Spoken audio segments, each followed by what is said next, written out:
Hi folks, I'm introducing a new little software I made and let's see what it can do. As you can see, there's a button bar on my desktop and here is a remote session to another Windows PC. You see the whole desktop, the whole taskbar. There's a command line program running and when I press a button, the receiver, or let's say the server software, tells us something. A new icon appeared. This is a little VLC streamer. I start VLC locally and put in the remote address of this computer, of the server computer, and say play. And you see a TV stream is running. And now I push another button. Yeah, it takes some seconds. And it switched to another TV stream. And when I press this button, which is named as Notepad, Notepad is running on the remote machine. As you can see, I cannot move it outside. So you can run any program or any command. And how is this been done? Watch this video.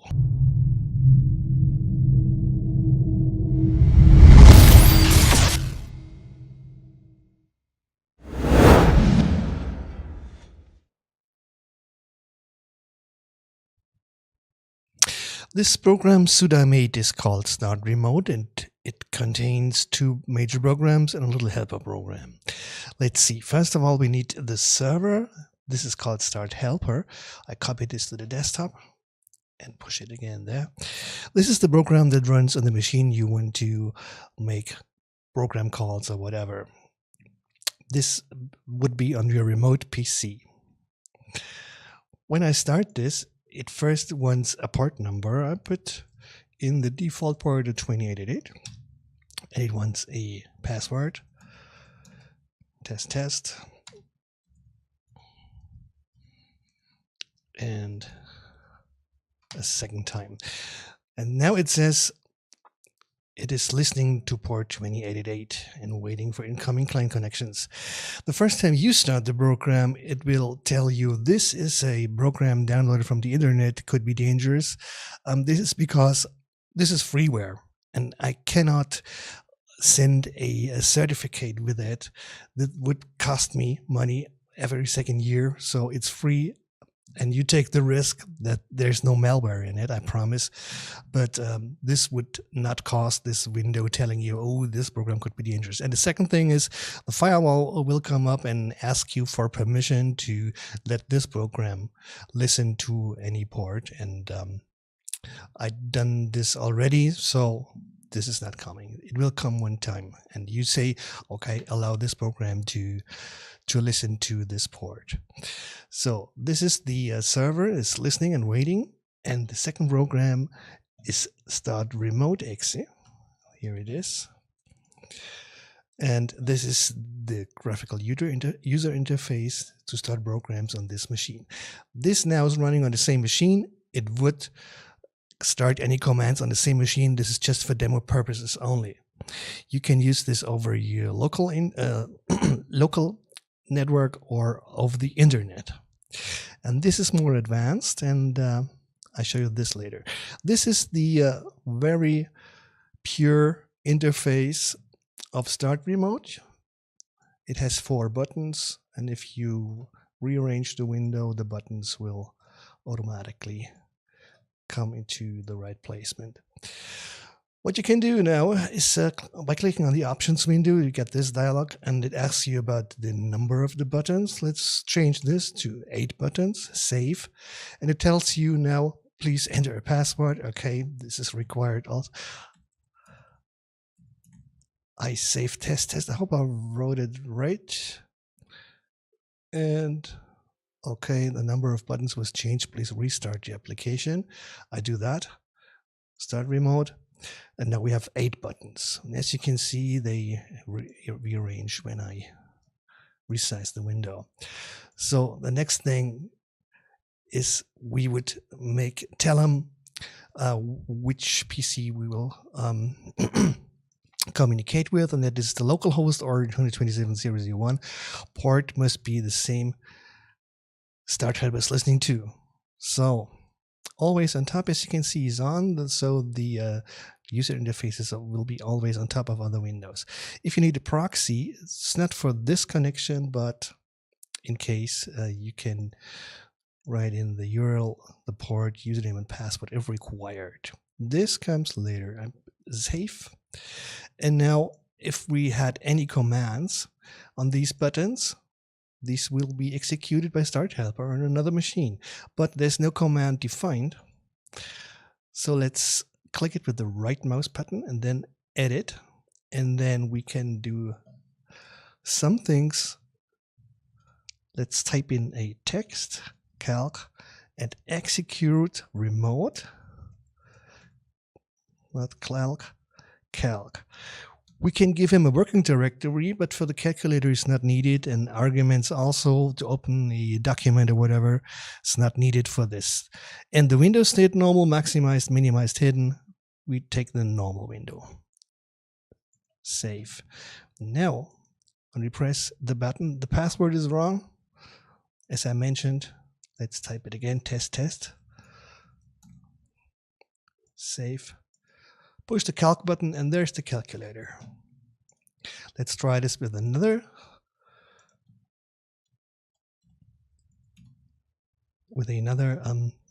program called Notepad, and the text for the button is Notepad. Okay, Notepad starts. What we can do also is not only a remote call, because we have two tabs here. This is remote and local. And if we put calc as a local command into it, it will start remotely Notepad and locally calc without any other arguments or whatever. Let's try this. There's calc, and where's Notepad? Where's Notepad? Try this again. I don't know. There's Notepad, there's calc. These buttons are a little too large, so I can choose the width and the height of the buttons. Let's try 80 times 60. And you see the buttons are now smaller, or even smaller, times 45. So now Notepad is a little too large for that. But anyway, make them a little larger, 100 times 60. And as you can see, we have a web image or image. So we can put a graphic image on the button and no text, for example. And we need to have a image of that. But for simplicity, make a new button and make the start WordPad. Okay. And let's make a little screenshot of WordPad like this. I do that with snipping tool in the mode window, new, click, then save this to the desktop. Desktop WordPad. So now I need to find this because I have 3 screens and it's now somewhere. But anyway, we know where it is, and we just need to put in the path for this button. Now edit image is this, and here's the WordPad PNG, save, and now we have the screenshot of WordPad in here. You can use any graphics. It will be resized to the size of the buttons automatically. Test it, and WordPad is there, looking like the little image. You also could use a web image, and I think when this is filled out with something, this is the first image it chooses. So another demo of these buttons: start WordPad maximized. And there it is, maximized.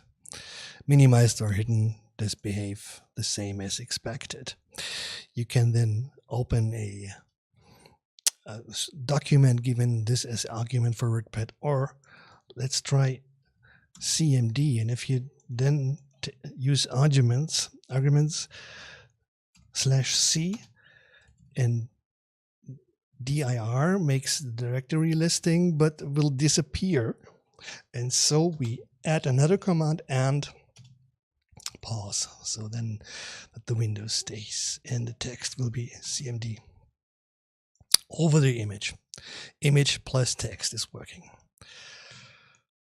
So now nothing is happening. So there it is, second try. You see it's waiting for a key, and when I push some key, it disappears. So this is what you can do with Start Remote in general. You can resize this, and if you don't like the title bar, press this pure F11 or just press F11, and we have a tiny bar window that can be moved by using these side elements or in between the buttons, and it stays on the top. If I choose this option, yes, I did. And it can be toggled by using the key F11. Yeah, you can make nice little buttons and put them on the top of your screen or in the bottom, at the bottom, and then use the right mouse button. And as you can see, you can toggle this context menu, or exit the program, or change the order of the buttons. If I use this button and say move up, it will go up, considering we had a setup like this. Another time move up, and a third time move up is gray. You can only move it down. So you can change the order of the buttons, change the appearing, or make it 2 lines. Just resize the window. So, or choose another size of the buttons. So now you could, as you saw, take Command or PowerShell and let it do any command you want, start any program. The user on the remote machine must be logged on.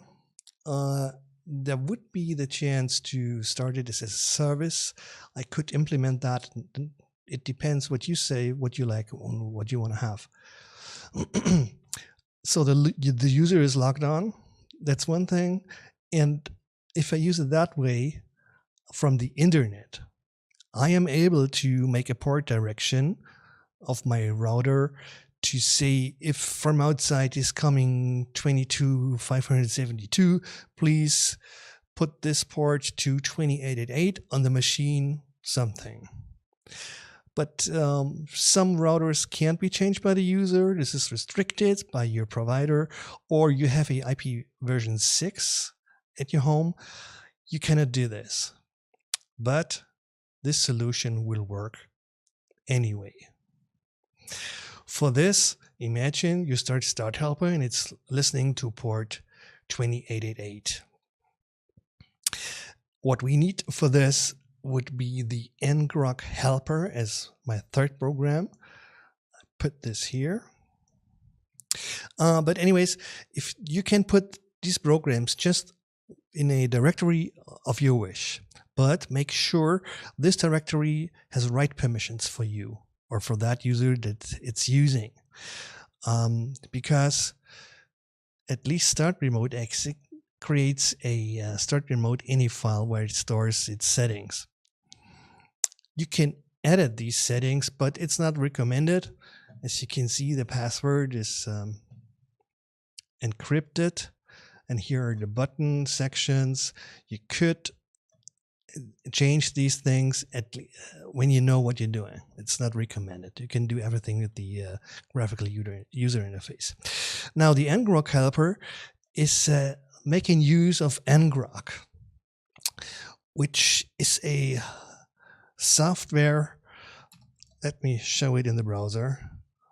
It's free in the basic version, and this makes a tunnel from the inside to the outside. Here's ngrok.com, and this means you can redirect any port from outside internet to your machine where ngrok is running. ngrok is free. You can download it. What you need then is an account. You need to sign up with ngrok. This is free also, because you then receive, I do not remember, you receive by email an auth token, or when you are logged in your user settings. This is about 20 characters long, a kind of passcode. Then you put ngrok wherever you want. I recommend it placing it, let's say, program files x86, making ngrok folder, and there's just ngrok exe in it. When you start ngrok, you need to start it with the command tcp, and then the port you wish to be. No, before that, once you need to make ngrok your own, or respond to your auth token. So take a command shell, go to this folder, and then start almost auth, and then auth token, and then your token, whatever you received. Then it's ready to go. And then at next time, you would start ngrok with the TCP 2888, and as I remember, EU for the region you are in. If you're in the US, I think it's US or USA. No, it's not correct.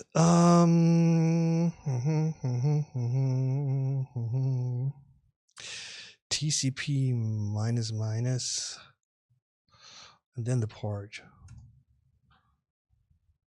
Oh, what is this? Yeah, for example, this is now, it's using US, but you need then to know this URL 0.tcp.io, and then 15062 as a port, and says this is now redirected to the local port 28. Just let's try this in a start remote. Let's call the options. Instead of this, type in n.tcp.ngrok.io, port 15062.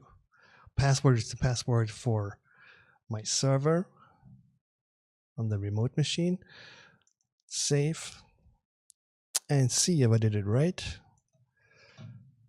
Hit the calc. Yeah. Oh no, calc now is starting locally. Is this a local command? No, remote.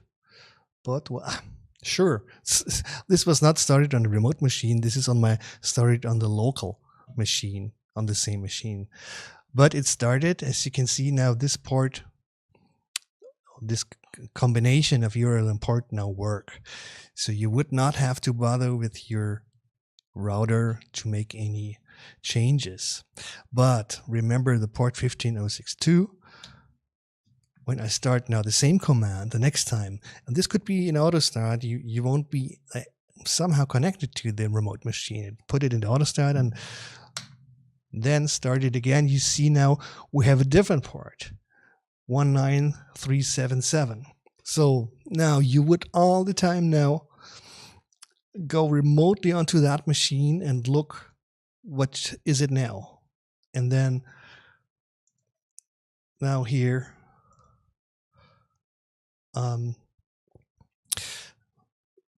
at least change the port number all the time. To have not this hassle, I made ngrok helper. This is this little program. This starts the first time a new settings file was created, and there are some edits you need to make in that, and there's a little help, but I'd show you what has to be done. Press any key to end this program. This was the first start. Now the helper ini is made. We edit this now with Notepad, and it now wants the domain com, your domain, and the ngrok URL PHP. This PHP script file is also included in the zip file of the Start Remote Suite. You can use that and put it on your web space. Now that's needed. Or you might find a free web space where you can put the script into a new folder, and make sure to change the permissions of that folder to have write permissions to the virtual Apache user. That's the user that opens the script. At Linux servers, this is the Apache user. At any server, you can make writable for everybody with chmod 777 or just the user if you know the username. Because ngrok URL also writes a little text file where it stores its information. So the script must be able to write into your directory. For now, I put my server, it's a Synology server, and I put this script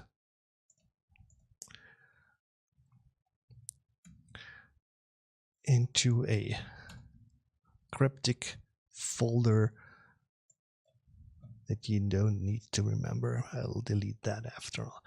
So now change the URL for the script if installed and has write permissions to the directory it's inside.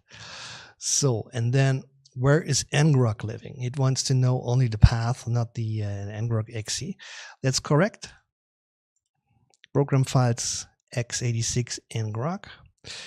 Protocol is TCP for these purposes, and it should use the port 2888.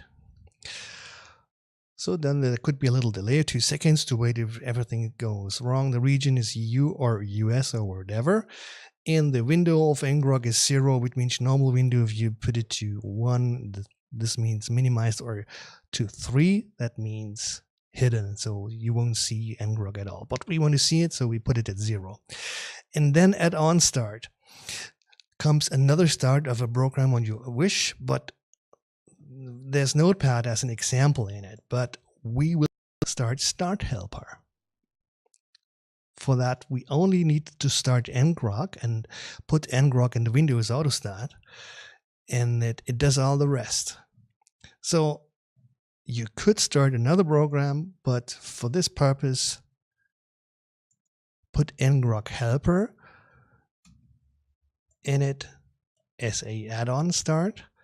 Working dir should be the same where ngrok helper is, and so let's see where it is. It's on my desktop. This is important to start, and the working dir is important because it needs to know where its ini is. So another argument for it's not needed. And we also want to have it at Windows State 0, normal window. Now, what is happening now? ngrok helper starts, reads its ini file. Then it checks is ngrok working or well, already running or not. And then you can say kill ngrok first to have a fresh URL or whatever. Start only if ngrok is running. Yes. It's not running, then nothing will happen. So it then will start ngrok with this port U and TCP, and then updates this script and tells them, hey, this is the new actual ngrok URL. So, and then it waits 2 seconds, and then it starts, and only when the update was successful, yes, this program, the server start remote exe in the desktop in a normal window. And then After another 2 seconds, it ends. So there was a little mistake. The add-on start program is truly not ngrok helper. This would start ngrok helper itself over and over. It must be start helper. We wanted the server to be started in the local machine. So then just start it. When ngrok helper starts, it starts ngrok. Here it is. It updates the script, successful, and then starting start helper and disappears. Now we have this URL, but now the script knows where it is. And in the options window of Start Remote, I have now put in the script URL also. It's here, ending ngrok URL. When we now push the button Get from Web, this should change to the actual new listen port 17519. And there it is. It also shows, this is the date today. It's Christmas, as you can see, 2017. And retrieving the ngrok URL was successful. So you see all the time you press the Get from Web button, in blue you'll see how old is that information the script has. So you would need just press the button, you know this, and without going to the remote machine, you know where the connection is and you're done. You can use that. Yeah, calculator starts. And the last good thing is Get from Web at startup. And that means you won't need to open this dialog and then push Get from Web. Just let it do by itself at startup. For this, let's end Start Helper. Let's end ngrok, Control C. Starts the ngrok helper again. There's a new ngrok, a URL. Script update is successful. And now Start Helper is listening to a port. And now start remote.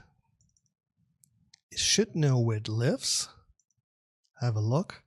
Information is from 2018 and has now 12408. Yeah, that's correct. And then our remote command starts. So if you don't have a router that you can where you can change the port or whatever, you can use ngrok. That's free. It's little steps. Just put it in a directory if you wish. Authorize it with your token. Read the online documentation how to do that. It's just ngrok XR token and then your token once, and then start it with Start Helper. There's another PDF file included to show you all these details. Also on the web page, you can read how this was done. Just to show you, Start Helper and ngrok helper do have some options which can be reached by starting these programs / question mark. Let's use Start Helper question mark or minus question mark or minus help. Gives you this screen. It tells you help or question mark shows this text. You can tell them to use a certain port number to change the port number / port whatever / password to change its password. And then set auto start, write Start Helper into the registry for automatic start. So Start Helper will start with this system. Del auto start will remove this information, and deregister will delete all information in the registry. It just stores 3 things. That's the port, the password, and the other version of itself. Same thing to ngrok helper. This one has also the option / question mark for help, and could be started with path to a ngrok helper ini as argument. So you can start a special ngrok helper ini and next time start another one. And also set auto start. Now this will put ngrok helper in the auto start of your system. So the auto start of start helper no longer will be used because ngrok helper will start helper in the end. So you can say just set auto start ngrok helper exe space slash set auto start will write it to the automatic start of Windows, and del auto start will remove this entry. So don't remember this, just go into the path where it is. Now this is my desktop, and I just use ngrok helper /? to get this information, and then put just set auto start once, and you don't need to care. Just change the any to the informations you need. Okay, this is the help of the command line programs. And there's another little goodie which I can show you, and it's a thing I'm working on. It's an alternative to this Windows program. It's Start Remote Web. Now we have the buttons on a web page with the same options. Sizable, put some images onto the buttons, and now you see the interface of my remote server. Let's start dmax, and as you can see, the remote server is reacting on that. And the good thing is, well, let's see if it works. We'll see. The good thing on this is vorbei. Let's see the web interface change in the TV station another time. And here it is. Bad quality mobile phone video.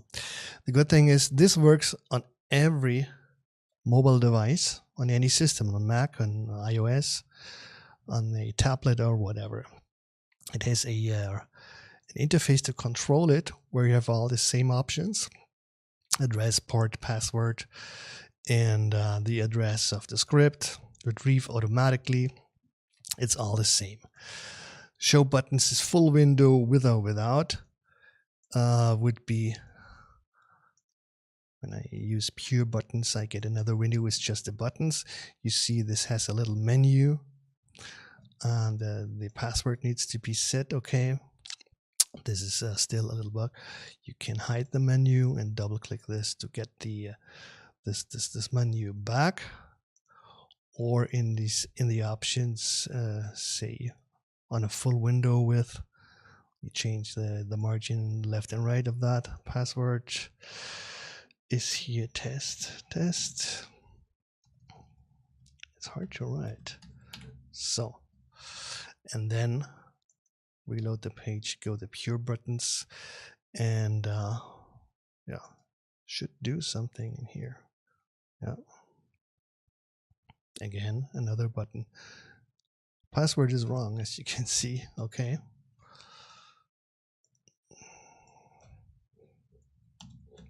Oh, when you change options here and have this other window open, you need to reload it, that it loads the new options. So password is still wrong. I mistyped it again, or did I use another password? I don't know. This is also possible because I used test for the local test. Yeah, it's like this. And to show you that the interface also is resizable, let's say the buttons are only 70 to 40. Save. And pure buttons. There we have small buttons. This is in progress. It's almost ready. By clicking on a button like this, you have the edit dialog for this button. You can see the arguments, text, note with image. There's an image list for images that are on the same web server. So you can then upload images here. change these images, delete them, upload a new one, and then choose them for this button out of the list. As you can see, the image changes for images that are on the web space. So when I'm finished, when I'm done with that, I don't know what to do with it. If I can give it to you for free because it has a lot of things inside, which shows how the passwords are encrypted.